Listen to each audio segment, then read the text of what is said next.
Welcome to Kumar tutorial. दोस्तों आज हम किंगडम फंजाई पर क्वेश्चंस की प्रैक्टिस करने वाले हैं और क्वेश्चंस की प्रैक्टिस भी कुछ इस तरीके से करेंगे जिससे कि आपका पूरा किंगडम फंजाई एक बार रिवाइज हो जाएगा। सारे क्वेश्चन आपके एनसीईआरटी से होंगे, हर क्वेश्चन का सॉल्यूशन भी आपके एनसीईआरटी से ही बताऊंगा।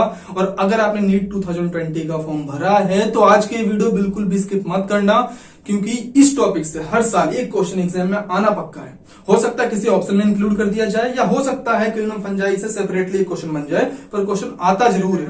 सबसे पहला क्वेश्चन एक असर्शन रीजन का क्वेश्चन है, तो सबसे पहले आपको इस क्वेश्चन को सॉल्व करना है और फिर आपको मेरे आंसर से मैच करना है। तो मैं तो रुकूंगा नहीं, पर आप वीडियो को रोक करके क्वेश्चन सॉल्व कर सकते हैं और जैसे ही आपको सॉल्व हो जाए वीडियो वापस से आप चला सकते हैं। तो चलिए देखते हैं क्वेश्चन क्या है। असर्शन दिया है हमें, असर्शन क्या दिया गया है कि फंजाई जो है बहुत ही ज्यादा फैला हुआ है, लगभग हर जगह पाया जाता है, यानी प्लांट और एनिमल्स के अंदर और ऊपर हर जगह पाया जाता है, ये असर्शन में दिया गया है। और रीजन में क्या दिया गया है कि फंजाई के अंदर ये काबिलियत होती है कि वो कहीं पर भी ग्रो कर सकता है, पानी में, हवा में, जमीन पर, प्लांट और एनिमल्स के ऊपर या उनके अंदर, क्योंकि उनके अंदर पिगमेंट प्रेजेंट होते हैं लाइक क्लोरोफिल, जेंथोफिल और फाइकोरिथ्रिन। ये रीजन दिया गया है। अब हमें बताना है दोनों में से कौन सही कौन गलत। तो पहला जो असर्शन है ये सही है, आप स्क्रीन पर देख सकते हैं, अपने एनसीईआरटी में भी देख सकते हैं, लिखा हुआ है फंजाई जो होता है कॉस्मोपॉलिटन इन नेचर होता है, यानी कि ये हर जगह पाए जाते हैं, पानी में, हवा में, जमीन पर, प्लांट और एनिमल्स के ऊपर और उनके अंदर। इस कारण इसे हम कॉस्मोपॉलिटन इन नेचर भी कहते हैं। अब बारी है रीजन की। रीजन में कहा गया है कि फंजाई के अंदर काबिलियत होती है कि वो कहीं पर भी ग्रो कर सकता है, हवा में, पानी में, जमीन पर, प्लांट्स के अंदर या ऊपर। सही है, यहां तक बात सही है। लेकिन इसके आगे जो बात कही जा रही है कि इनके अंदर पिगमेंट्स प्रेजेंट होते हैं लाइक क्लोरोफिल, जेंथोफिल या फाइकोरिथ्रिन, ये गलत है। अब अपनी स्क्रीन पर देखो या एनसीईआरटी में देखो, जहां पर किंगडम फंजाई शुरू होता है वहीं पर लाइन लिखी है कि फंजाई जो है ये हेट्रोट्रॉफिक ऑर्गेनिजम्स का एक अलग ग्रुप है। हेट्रोट्रॉफिक ऑर्गेनिजम्स का भाई साहब, जो हेट्रोट्रॉफिक है वो फोटोसिंथेसिस तो करेगा नहीं, क्योंकि फोटोसिंथेसिस तो ऑटोट्रॉफिक वाले करते हैं। और जब फोटोसिंथेसिस करेगा नहीं तो वहां पिगमेंट्स का काम ही क्या है। जब पिगमेंट्स की जरूरत नहीं है तो ना वहां पर क्लोरोफिल होगा, ना जेंथोफिल होगा, ना फाइकोरिथ्रिन होगा। तो रीजन जो है गलत है, असर्शन सही है। यहां पर आपका ऑप्शन सी सही होगा, यानी कि असर्शन सही है, रीजन गलत है। हमारा जो दूसरा क्वेश्चन है वो है सिनोसिटिक हाइफी इज फाउंड इन। हमें चार ऑप्शन दिए गए हैं, हमें बताना है कि इन चारों में से किसमें सिनोसिटिक हाइफी पाई जाती है। पहला है राइजोपस, दूसरा है म्यूकर, तीसरा है सेप्रोलिना और चौथा है ऑल ऑफ द अबव। तो आप सॉल्व कर लो, मैं सॉल्यूशन बता रहा हूं। फंजाई की जो बॉडी होती है बनी होती है long cylinder thread like structure से मिलकर, जिसे हम कहते हैं हाइफी। सपोज करो ये क्या है, हाइफी है, और अगर इस हाइफी के बीच में, यहां ऐसे बीच में सेप्टा, वॉल प्रेजेंट है, दीवार प्रेजेंट है, तो इसे हम कहते हैं सेप्टेट हाइफी। लेकिन अगर इस हाइफी के बीच में कोई दीवार नहीं प्रेजेंट, कोई वॉल नहीं प्रेजेंट, कोई सेप्टा नहीं प्रेजेंट, तो हम इसे कहेंगे असेप्टेट हाइफी।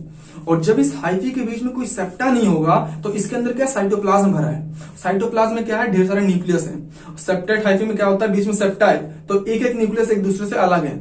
लेकिन यहां पर असेप्टेट में क्या, कोई सेप्टा नहीं, कोई दीवार नहीं, तो साइटोप्लाज्म के अंदर ढेर सारे न्यूक्लियस एक साथ ही यूं ही भरे पड़े हैं। और जब भी एक सेल के अंदर साइटोप्लाज्म में एक से ज्यादा न्यूक्लियस होते हैं, मल्टी न्यूक्लियर कंडीशन होती है, तो इसे हम एक टर्म का नाम देते हैं सिनोसिटिक कंडीशन।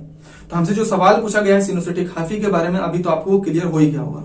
सेप्टेट हाइफी पाई जाती है एस्कोमाइसिटीज में, बेसिडोमाइसिटीज में और ड्यूटेरोमाइसिटीज में। वहीं जो सिनोसिटिक हाइफी है वो पाई जाती है फाइकोमाइसिटीज के मेंबर्स में। तो हमें ये पता चल गया सिनोसिटिक हाइफी क्या है और ये किसमें पाई जाती है। लेकिन अभी हमें यह नहीं पता कि फाइकोमाइसिटीज के एग्जांपल कौन कौन से हैं और ये कैसे याद रखना है। किंगडम फंजाई के सारे एग्जांपल्स को याद करने की ट्रिक मैंने एक अलग से वीडियो बनाकर अपलोड कर रखी है, जिसका लिंक आपको डिस्क्रिप्शन में, आई बटन में, वीडियो के लास्ट में भी मिल जाएगा, जहां से आप उस वीडियो को देख सकते हो। फिलहाल अभी के लिए मैंने यहाँ पर आपको एक स्क्रीनशॉट दिखाया है जिसे आप देखकर समझ सकते हो। तो क्या है ट्रिक, सोशल मीडिया पर एक फेक न्यूज वायरल होती है। फेक न्यूज क्या है, ब्राजील में एक आलू, यहाँ पर फेक का मतलब हो जाएगा फाइकोमाइसिटीज, जिससे याद रहेगी ये लाइन फाइकोमाइसिटीज के लिए। ब्राजील में ब्रा का हो जाएगा ब्रेडमूड, राजी का हो जाएगा राइजोपस, राइजोपस का कॉमन नेम होता है ब्रेडमूड, मेक का हो जाएगा म्यूकर, आलू का हो जाएगा एल्विगो। अभी क्वेश्चन पर आते हैं। हमें चार ऑप्शन दिए हैं, राइजोपस, म्यूकर और सेप्रोलिना। तो राइजोपस और म्यूकर ये दोनों तो है फाइकोमाइसिटीज के, और जैसा कि मैंने कहा सिनोसिटिक हाइफी पाई जाती है फाइकोमाइसिटीज में, और ये दोनों फाइकोमाइसिटीज के मेंबर है। तीसरा ऑप्शन है सेप्रोलिना, हमें इसके बारे में नहीं पता ये किसका है, एनसीईआरटी में नहीं दिया। लेकिन अभी चौथा ऑप्शन जो है वो, उससे हम समझ सकते हैं कि हमारा ऑप्शन क्या हो सकता है, सही ऑप्शन कौन सा हो सकता है। चौथा ऑप्शन दिया है ऑल ऑफ द अबव। अगर यहीं पर एक पांचवा ऑप्शन भी होता ए और बी, कि ए और बी दोनों सही हैं, तो हम शायद कंफ्यूज हो सकते थे।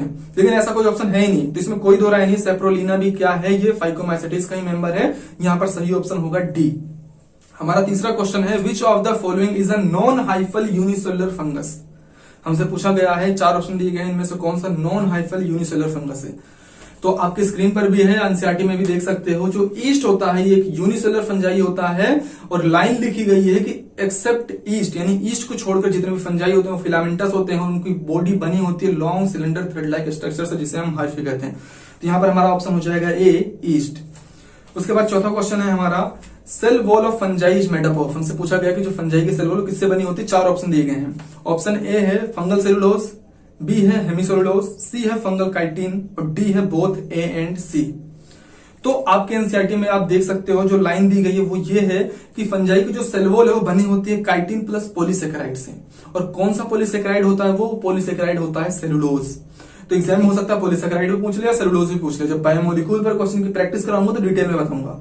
यहां पर आपका ऑप्शन हो जाएगा डी काइटिन और सेलुलोज, या फिर काइटिन और पॉलीसेकेराइड, दोनों बात एक ही है। हमारा 5वां क्वेश्चन है fungi so asexual reproduction by all of the following kind of spore except. हमें 4 ऑप्शन दिए गए हैं और हमें बताना है कि इनमें से किसको छोड़ करके फंजाई सारे स्पोर से असेक्सुअल रिप्रोडक्शन शो करता है, यानी हमें वो एक्सेप्शन बताना है। कौन कौन से ऑप्शन, कोनिडिया, दूसरा ऑप्शन है ऊ स्पोर, तीसरा ऑप्शन है स्पोरेंजियोस्पोर, चौथा ऑप्शन है जू स्पोर। तो चलिए आप सॉल्व कर लो, मैं सॉल्यूशन बता रहा हूं। फंजाई में जो रिप्रोडक्शन होता है वो तीनों टाइप के होते हैं, वेजिटेटिव, असेक्सुअल और sexual. Asexual reproduction asexual spores की हेल्प से होता है, सेक्सुअल रिप्रोडक्शन सेक्सुअल स्पोर्स की हेल्प से होता है। असेक्सुअल स्पोर कौन कौन से हैं, असेक्सुअल स्पोर है कोनिडिया, स्पोरेंजियोस्पोर और जू स्पोर। वहीं सेक्सुअल स्पोर कौन कौन से हैं, ऊ स्पोर, एस्कोस्पोर और बेसिडोस्पोर्स। तो ठीक है, असेक्सुअल स्पोर कौन कौन से, एक बार फिर से कोनिडिया, स्पोरेंजियोस्पोर और जू स्पोर। अब आते हैं क्वेश्चन पर। हमारे पास ऑप्शन था कोनिडिया, दूसरा था ऊ स्पोर, तीसरा था स्पोरेंजियोस्पोर, चौथा था जू स्पोर। तो यहाँ पर जो बी ऑप्शन है ऊ स्पोर, ये कहता है सेक्सुअल स्पोर है और हमसे पूछा गया था असेक्सुअल स्पोर के बारे में। तो यहाँ पर हमारा बी ऑप्शन ही हो जाएगा सही। इसके बाद जो छठा क्वेश्चन है हमारा वो क्या है, छठा क्वेश्चन है विच of the following is the correct sequence of 3 steps in the sexual cycle of fungi. हमसे पूछा गया है कि जो फंजाई की सेक्सुअल साइकिल है उसके जो 3 स्टेप्स हैं उनका जो अरेंजमेंट तीनों का दिया गया और उनमें से कौन सा अरेंजमेंट सही है। तो आप अपनी एनसीईआरटी में देखो, ना स्क्रीन पर देखो, जो किंगडम फंजाई का सेक्सुअल रिप्रोडक्शन होता है तो उनमें क्या होता है, 2 हाइफी आपस में फ्यूज करती हैं। 2 हाइफी का जो फ्यूजन होता है, सबसे पहले जो उनका साइटोप्लाज्म जो प्रोटोप्लाज्म है उसका फ्यूजन होता है, जिसे हम कहते हैं, क्या कहते हैं भाई साहब, प्लाज्मोगेमी कहते हैं। और प्लाज्मोगेमी के बाद जब प्रोटोप्लाज्म का फ्यूजन हो जाता है उसके बाद होता है उनके न्यूक्लियस का फ्यूजन, जिसे हम कहते हैं कैरियोगेमी। और जब न्यूक्लियस का फ्यूजन हो जाता है उसके बाद उसमें होती है मियोसिस। तो बस 3 स्टेप है, पहले प्लाज्मोगेमी यानी फ्यूजन ऑफ प्रोटोप्लाज्म, फिर है कैरियोगेमी यानी फ्यूजन ऑफ न्यूक्लियस, फिर है उसमें मियोसिस। तो देखते हैं कौन सा सही है। पहले ऑप्शन में शुरुआत होती है माइटोसिस से, गलत है। दूसरे में शुरुआत हो रही है मियोसिस से, ये भी गलत है। तीसरे में कह रहा है फ्यूजन ऑफ 2 न्यूक्लियाई यानी फ्यूजन ऑफ न्यूक्लियस, गलत है भाई साहब। शुरुआत हो रही है फ्यूजन ऑफ प्रोटोप्लाज्म से प्लाज्मोगेमी से, तो ये भी गलत है। बचता ही ऑप्शन है, देख लेते हैं फिलहाल सही है नहीं। फ्यूजन ऑफ प्रोटोप्लाज्म यानी प्लाज्मोगेमी, उसके बाद है फ्यूजन ऑफ 2 न्यूक्लियाई यानी कैरियोगेमी, उसके बाद है मियोसिस। करेक्ट सीक्वेंस है ऑप्शन डी हो जाएगा सही। इसके बाद अगला क्वेश्चन है, 7वां क्वेश्चन है हमारा सिलेक्ट इनकरेक्टली मैच्ड पेयर। हमें 4 पेयर दिए हैं जिसमें हमें बताना है कि कौन सा पेयर इनकरेक्टली मैच्ड है, यानी किससे कौन से जोड़े को गलत के साथ रख दिया गया है। तो चलिए देखते हैं। हमारा जो सबसे पहला ऑप्शन है वो है म्यूकर, जिसे रखा गया है कोप्रोफिलस के साथ। तो वर्ड समझते हैं कोप्रोफिलस होता क्या है।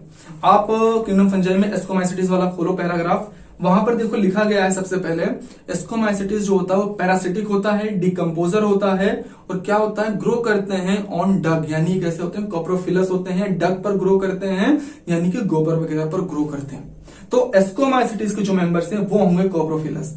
अभी हमें एस्कोमाइसिटीज के मेंबर कैसे याद रखने हैं, ट्रिक मैंने बता रखी है, वीडियो अपलोड है, देख लेना। फिलहाल अभी के लिए स्क्रीनशॉट दिखा रहा हूं। तो ट्रिक क्या है हमारी, एक लाइन है छोटी सी, याद रखना। एक्सप्लेन मैंने डिटेल में उस वीडियो में करा, यहां नहीं बताऊंगा। कल नासा आस्क मेरी ट्रक पर वाई, कल का मतलब क्लेविकैप्स, नासा में एनए का मतलब न्यूरोस्पोरा, एएस का मतलब हो जाएगा एस्परजिलस, नासा आस्क का मतलब हो जाएगा एस्कोमाइसिटीज, जिसके लिए आपको याद रहे कि ट्रिक एस्कोमाइसिटीज के लिए है। मेरी मतलब मोरल्स, ट्रक मतलब ट्रफल्स, पे मतलब पेनिसिलियम और वाई मतलब ईस्ट। तो हमारा जो यहाँ मैच किया गया है कोप्रोफिलस को, किया गया म्यूकर के साथ। और पूरे एस्कोमाइसिटीज में तो कोई एग्जाम्पल आया ही नहीं म्यूकर के नाम का। हाँ, अभी थोड़ी देर पहले हमने पढ़ा था फाइकोमाइसिटीज में, वहां पर ये म्यूकर आया था। मैंने कहा ना ब्राजील में एक आलू मेक का क्या था, म्यूकर था। ये म्यूकर तो फाइकोमाइसिटीज का है और कोप्रोफिलस जो वर्ड है, जो टर्म है, ये होता है एस्कोमाइसिटीज में, यानी जो एस्कोमाइसिटीज के मेंबर्स हैं वो होते हैं कोप्रोफिलस। और यहाँ ऑप्शन रखा गया है फाइकोमाइसिटीज का, यानी जो पहला ऑप्शन है यही क्या है, इनकरेक्टली मैच्ड है। तो यहाँ पर हमारा सही ऑप्शन क्या हो जाएगा, फर्स्ट। हमारा जो 8वां क्वेश्चन है वो है the members of which of the following are little decomposer. 4 option दिए गए हैं, ड्यूटेरोमाइसिटीज, एस्कोमाइसिटीज, बेसिडोमाइसिटीज और फाइकोमाइसिटीज। हमें 4 ऑप्शन दिए गए हैं और हमसे पूछा गया कि इनमें से कौन सबसे ज्यादा कम डिकम्पोज करता है चीजों को, कौन सबसे लिटिल डिकम्पोजर है। तो आप अपने एनसीईआरटी में खोलो ड्यूटेरोमाइसिटीज वाला टॉपिक, या स्क्रीन पर भी देख रहे हो। तो यहाँ पर जो ड्यूटेरोमाइसिटीज के जो मेंबर्स होते हैं, यहाँ पर साफ साफ लिखा गया है ये लिटिल डिकम्पोजर होते हैं और हेल्प करते हैं मिनरल रिसाइकलिंग में। तो यहाँ पर हमारा ऑप्शन कौन सा हो जाएगा, फर्स्ट, यानी कि ड्यूटेरोमाइसिटीज। तो आज के लिए बस इतने ही क्वेश्चन है। वीडियो थोड़ी ज्यादा लेंथी हो जा रही है, इसका मैं नेक्स्ट पार्ट भी बनाऊंगा, पार्ट 2। अभी सारे क्वेश्चन हुए नहीं किंगडम फंजाई के, अभी तो आधा रिवीजन हुआ है, अभी बहुत रह रहा है, बहुत मतलब कम से कम एटलीस्ट 15-20 क्वेश्चन तो हमें और अलग से करने पड़ेंगे, तब जाकर हमारा किंगडम फंजाई एक बार तो कंप्लीट हो ही जाएगा। तो नेक्स्ट पार्ट में किंगडम फंजाई पर मैं और भी क्वेश्चन की प्रैक्टिस करा दूंगा।